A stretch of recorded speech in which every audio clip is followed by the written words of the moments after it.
Though there were only 13 breeds identified by Charles Darwin in his 1860s chicken survey, there's a lot more breeds of chickens nowadays. Lots and lots. So many, in fact, that trying to figure out which bird you want to start with might be very difficult since you're spoiled for choice. There are so many different types of chickens, from fancy birds intended for exhibition, to gentle-natured birds that blur the line between livestock and pet, to hardy dual-purpose birds that will partner with you to make your homestead great.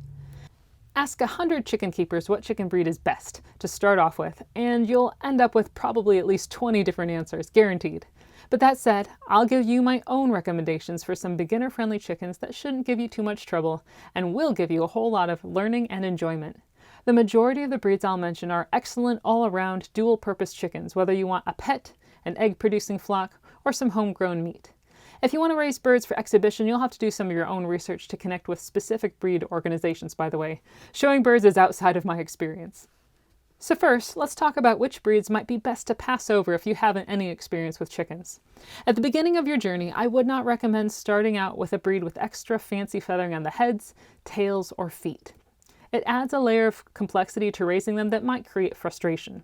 That said, if you have your heart dead set on raising a crested Polish, a feathery-footed Barboducle, or a long-tailed Shamo, go for it anyway, and just anticipate that you'll need to do some extra research on how to care for their unique needs.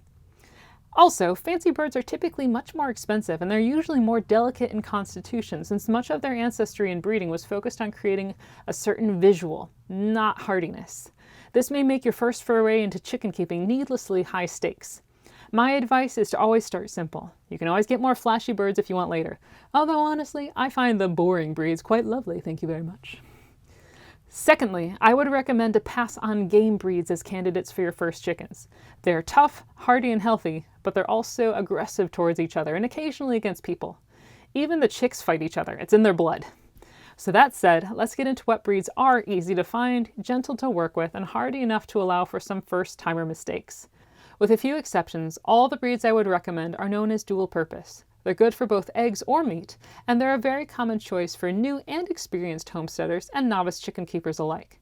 And as you assemble your first flock, don't be afraid to mix and match. Though some people like the sight of a homogeneous flock, I really enjoy our colorful cast of mixed characters in our coop.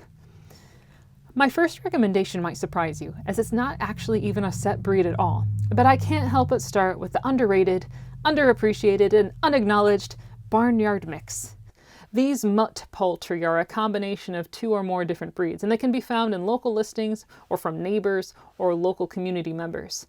They're always cheap, sometimes even free, and they will be the box of chocolates of your poultry experience.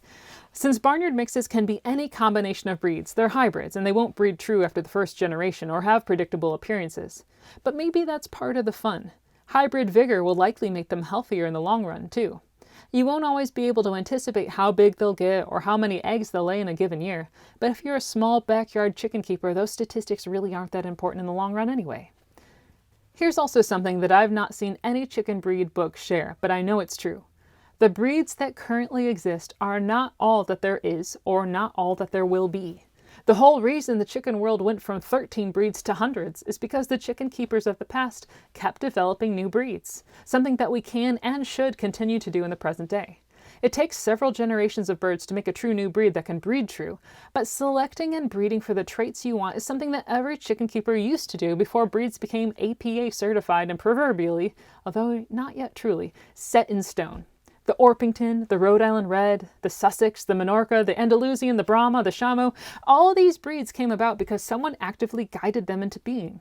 On our homestead, for example, we're selectively blending our favorite individuals of our favorite breeds together to try to create our own breed of chicken that is hardy, adaptable to our land specifically, and has regained some of the survival sense that has been lost in many modern breeds. At this moment, I have no idea what the end result will look like, but the mixed chicks you've seen me raise in this class are our first generation of that hope. Maybe we'll someday have our own modern Ozark version of the tough birds from 250 years ago who knew how to entirely live off the land, were resistant to parasites and disease, could raise their own young, and even safely roost in that cedar tree. So if you're excited and adventurous and want to try some new possibilities, check out your local Craigslist and bring home some of my favorite chickens, wonderfully unique barnyard mixed birds. The next breed I'll recommend is the Rhode Island Red. This American breed is one of the most popular breeds raised in the States, and honestly, the attention is merited. During peak egg-laying season, they may turn out as many as 5 eggs a week. The hens usually reach around 6.5 pounds in maturity, too. The roosters have a bit of a bad reputation for being a little aggressive, but remember, that's a generalization, not a hard and fast fact. This breed has a huge range of personalities, from docile and pettable to standoffish. Personally, all of my own Rhode Island Reds have been wonderfully personable birds, and they have been the easiest to handle of my whole flock. Next on my all-star list is the Orpington. Usually the one you'll find in stores is the beautifully golden buff Orpington, but there's actually a lot of other color forms of this British bird to delight in as well. The rooster in my flock, for example, is a spangled Orpington, and he's a perfect gentleman to boot, I might add. The Orpington was developed with some old-fashioned instincts for foraging and brooding eggs. They can have a rose comb or a single comb and are densely feathered, so they're pretty hardy when it comes to the cold. Hens can reach 8 pounds and roosters 10, so they'd offer an ample amount of meat if butchered. They can also lay around 200 large to extra large light brown eggs a year. Finally, these birds are wonderfully friendly. They're the breed I would most recommend for families who want their kids to be involved with caring for their flock. Now, similar to the buff Orpington, but with an emphasis on eggs, is the iridescent black Australorp, originally developed in Australia. They have Orpington in their ancestry, which gave them good mothering instincts, warm feathering, and excellent egg production, usually producing around 200 brown eggs a year. They're a little bit lighter than the Orpingtons, usually around 6.5 pounds as hen and 8.5 as roosters, but they're just as fluffy and friendly. They're a docile breed, and they're content to be contained within set boundaries, unlike some active and flighty Mediterranean breeds. Sussexes are another old British breed. I'm partial to the speckled Sussexes, as their snazzy brown plumage makes them blend into fallen leaves and underbrush like you wouldn't believe. They're an interesting candidate for free-ranging. They're bigger than the other breeds in this list, and as a result, they eat a little bit more too, but they're excellent at producing lots of eggs and lots of meat. I haven't found out personally yet, but Sussex meat is supposed to be among the most flavorful of heritage meat chickens. A Sussex hen usually reaches 7 pounds and should lay somewhere around 250 eggs a year. And even without supplemental lighting, our Sussexes always start laying eggs in late December for some reason, and they go strong through much of the year. Finally, they can also go broody and are known for being good mothers. Now, if you're only looking for eggs, try Leghrons. They are the quintessential egg-laying breed, with slim, athletic bodies built for making lots of eggs, not lots of muscles. As such, hens only usually reach 4 pounds. They're a Mediterranean breed, originally from Italy, which means they'll have large combs and be a little bit more sensitive to the cold than your fluffy butt British breeds. They're light enough to also be really good at flying, so keep that in mind if you free-range them. They may as easily be found in a tree as the field. They're supposed to be loud, super flighty, and standoffish, but my demure Leghrons never got that memo. They like to quietly land on my shoulders and arms like Disney sidekicks. Leghrons usually produce somewhere between 200 and 300 extra large white eggs a year.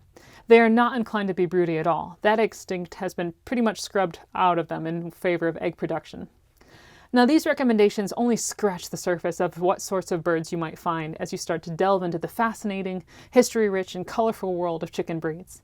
If you're curious to keep shopping for different forms and functions of these fabulous fowl, be sure to stop by the chicken database I wrote for Homesteading's website.